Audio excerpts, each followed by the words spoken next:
அனைவருக்கும் வணக்கம்.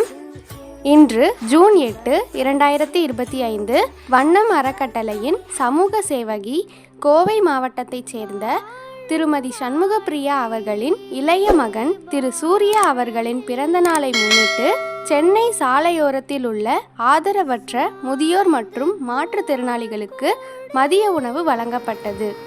பசியினால் வருந்துகின்ற எளிமைக்கு மேற்பட்ட எளிமையே இல்லை என்பார் வள்ளலார். மேலும் தங்களது திருமண நாள், குழந்தைகள் பிறந்த நாள், முன்னோர்கள் நினைவு தினங்களில் சாலையோரத்தில் உள்ள ஆதரவற்ற முதியோர் மற்றும் மாற்றுத்திறனாளிகளுக்கு ஒருவேளை உணவாவது அளித்து அவர்களின் பசியாற்றி மகிழ்வோம்.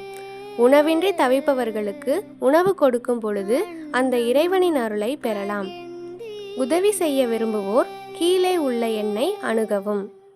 என்றும் மக்கள் சேவையில் வண்ணம் அறக்கட்டளை தலைமை அலுவலகம், திருப்பூர்.